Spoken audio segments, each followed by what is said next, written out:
So Guardians of the Galaxy Cosmic Rewind and Tiana's Bayou Adventure no longer have virtual queues. But is that a good thing? That's what we are here to decide, because I think a lot of you guys, myself included, have been asking ourselves the question, is the virtual queue really necessary nowadays? Well, we're gonna find out. Now, as we make our way up to the entrance, right now it's posting 85, but this is the contraption they have going on in terms of the standby line. So in reality, it is basically a massive, massive extended queue. So of course you enter in through the same area, but you make your way all the way through. Now, thankfully, there's only 2, maybe 1.5 switchbacks being used until you get to the main entrance, but once busy season comes back, i.e. Flower and Garden, yeah, this whole thing is going to be packed. And it's also worth considering whether or not Lightning Lane will get busy, which, let's be real, it definitely will. But just looking at the line for a couple minutes, it's actually moving at a decent pace. However, there's at least 45 minutes of queue space inside that we still have to wait for. Now, we're not going to ride the ride at the moment, just because I want to see whether or not the wait time will increase or decrease as the day goes by. But I want to take a moment to talk about the virtual queue and why Disney has had it for the longest time. Now, dating back to when Rise of the Resistance opened in 2019,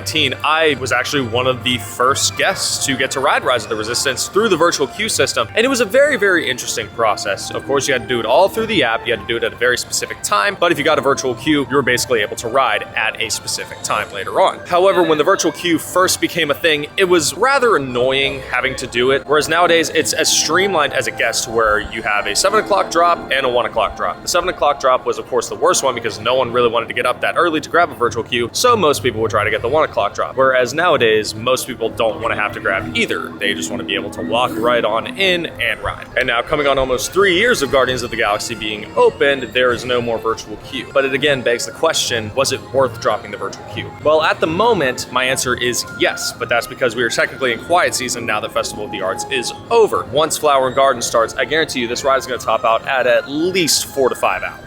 Because if y'all remember, I actually used to work at Guardians of the Galaxy Cosmic Rewind, and the virtual queue system itself also made things get very busy at times, especially in my later days there, dating back to like, what, 2 years ago, I think was when I worked here, or at least the time that I left. Now that there's only a standby line with the Lightning Lane, I'm half expecting things to be a lot more chaotic. Because while yes, in the mornings, especially like right now, mind you, it's not even 11 o'clock a.m., sure, the standby line is going to be moving at a pretty decent pace because there's no lightning lanes, but once the afternoon and evening times hit when Lightning Lane goes up the wazoo, yeah, that standby line is going to get pretty backed up. Like, let's take Remy's Ratatouille Adventure, for instance. Lightning Lane backs up almost every single day, and it still does even 4 years later at this point. And because of that, standby can go past well over 2 hours, and it's not going to be any different for this ride. So right now, I would really just consider today to be an experiment as to whether or not this standby line will work, and then once Flower and Garden starts, yeah, it should be a little bit more streamlined. Because again, while there may only be 1.5 switchbacks up,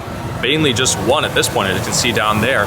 Once all of these switchbacks fill up, that's going to mean at least a 4-hour wait for these guests. So my biggest recommendation, just get an individual Lightning Lane. While it is going to top out at least $30 depending on the day, yeah, I'd say it's worth it. Another thing to consider with Guardians no longer running via virtual queue is whether or not the rest of the park will be quiet or if it'll continue to fill up as usual. And if we look at the app right now, yeah, everything is basically busy. Like obviously right here, Guardians of the Galaxy Cosmic Rewind, 85 minutes.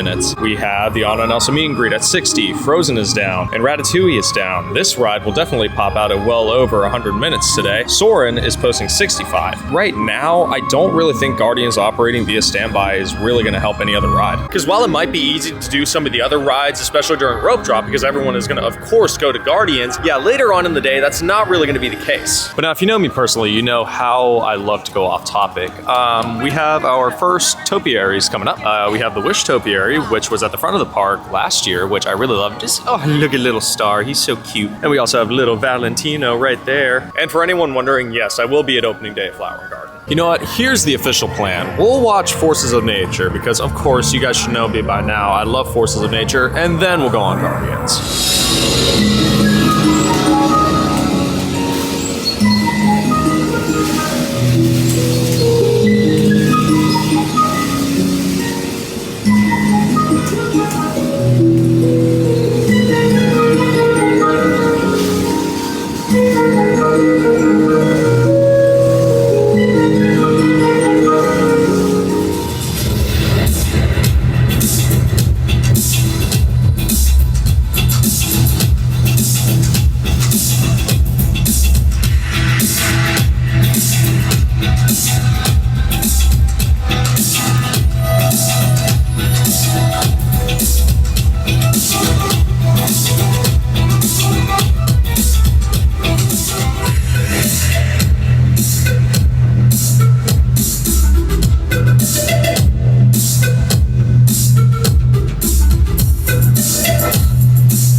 reason why I love Forces of Nature, well, one, because I'm good friends with the cast, but also it's just a very peaceful, very calming, very relaxing show, unlike, you know, basically every show that this resort offers. But coming back over here, now there's no one filling the switchbacks. The queue is primarily inside. But coming up here, okay, now they dropped it down to 60. That could be about right, because I am very curious as to where this standby queue will stop. Okay, so just about where I thought it was gonna stop. So basically right inside the entrance, and even then, Lightning Lane isn't really busy, at least as far as we know. So this is basically taking me back to the virtual queue days. And looking up, you can see that the queue is actually moving at a pretty decent pace. And again, we're just going.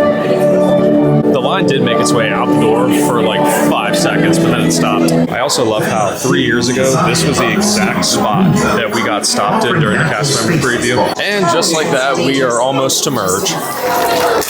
Welcome, people of Epcot, Epcoters, Epcotians, citizens of Epcot. Does anyone know what they call themselves? What? I'm on. Someone needs to tell me when I'm on. Been on for a few seconds. Welcome, Epcot Terrans. I am Centurion Talmeric, and we're just about ready to teleport you up to the ship for the demonstration. What you see before you is the cosmic generator.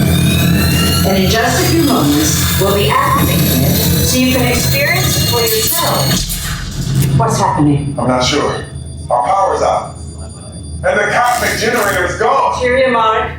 Go to Code Red. Prepare the fleet. And call the Guardians. Now! Now, as we're starting to make our way down to the station, we're sitting at about 45 minutes of wait time right now. I don't know why Siri decided to activate, but it seems like the wait time is pretty spot on. Okay, they're headed for the jump point. This plane is never gonna work. Rocket! Well, Okay, I'm walking onto your vehicle. We'll be right behind you. nothing to worry about. Unless we cannot stop this unusually large man, then you're likely doomed. Drax! Noise. Noise? No one's gonna stop rock and roll from existing. What have we done? I think we're jumping back. All the way back. All the way? To the Big Bang? 95% certain. Which means there's a 5% chance we're just in a tunnel.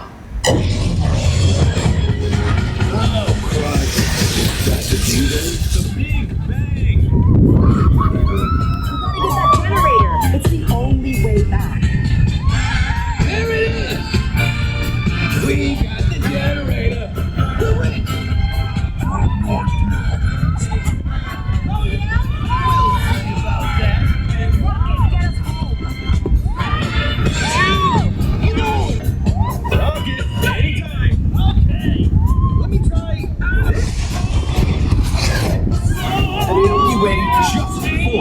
Milk gives me gas. We're here. It's about time. Of course it is about time. Have you not been paying attention? Nova team, take your star blasters. We have them contained, but not for long. Our world would have been perfect. Well, nobody's perfect.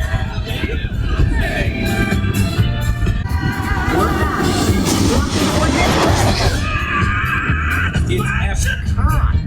I'm ready to raise our rates. Well, after waiting literally not even an hour, about 55 minutes at this point, it did go down to 50, but even then, I'd still say the wait time is pretty accurate.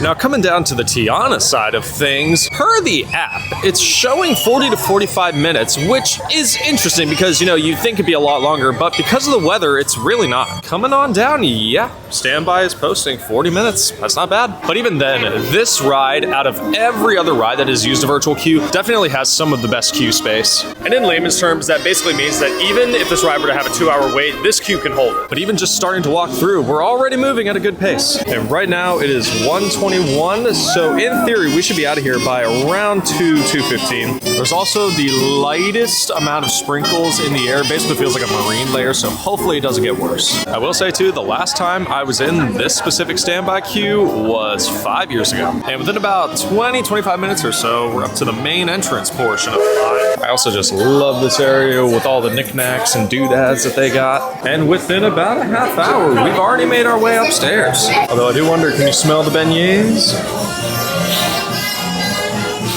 I don't smell anything. So it's pretty safe to say, yeah, that didn't last long. Hopefully you can see it through the windows, but right down there is the station. And again, not too long. Hey,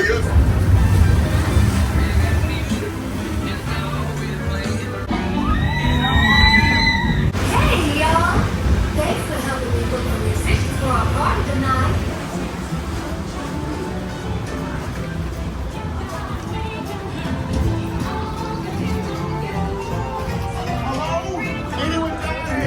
Blow a horn and jam. Hello?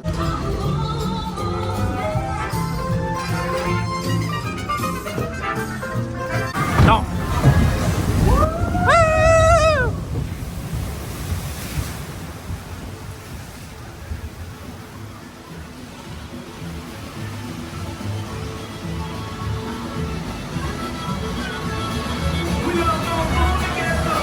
Tiana wasn't kidding, y'all. This Zydeco man she found can play. Hallelujah! Thank you for playing. No doubt. We'll ask them to join the band for sure. Tiana, you were right. The Bayou no. is just what we need. They sure can play, but we've got to keep searching high and low. How low can I go? Time to think big. Time to get tiny.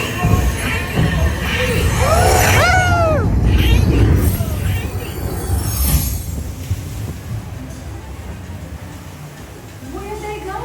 We lost them. We have to find them.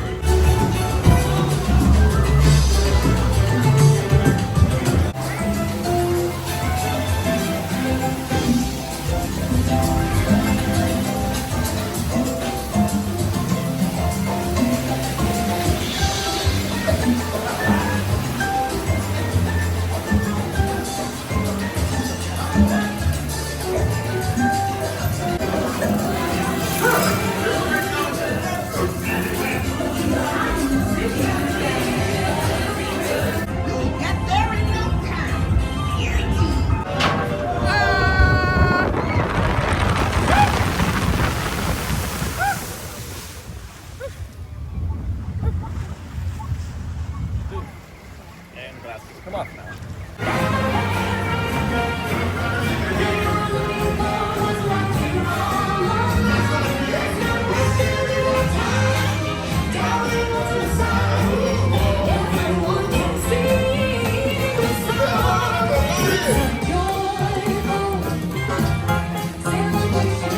See y'all again soon.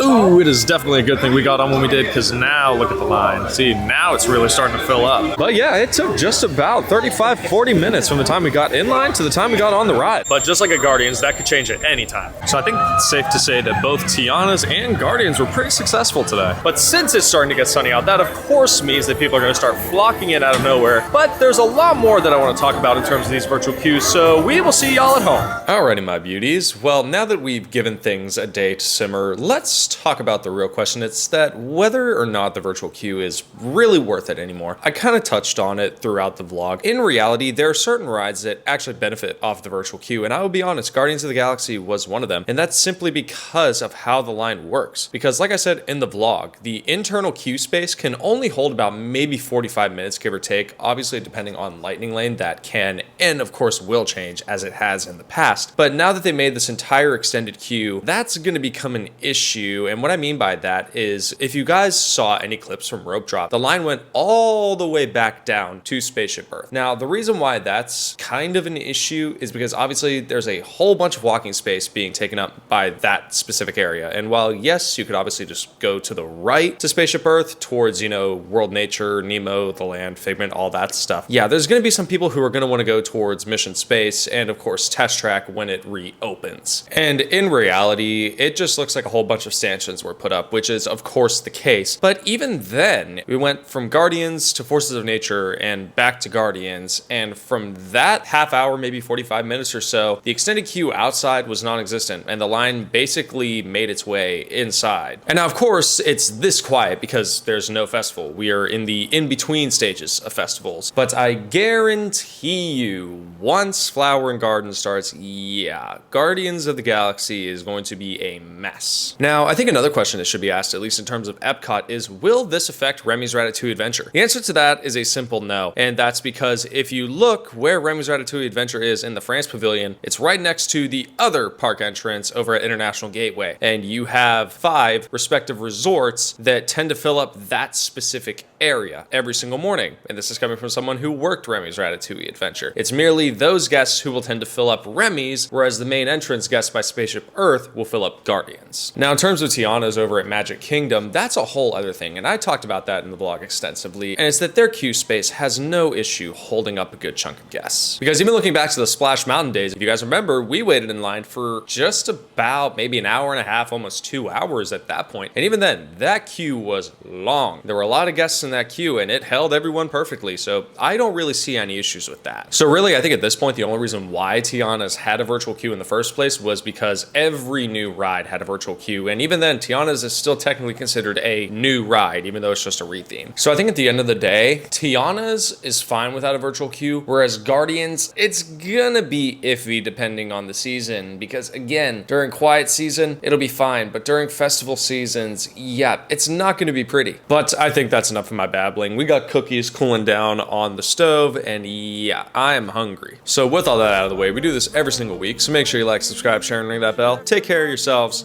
and we will see y'all next time.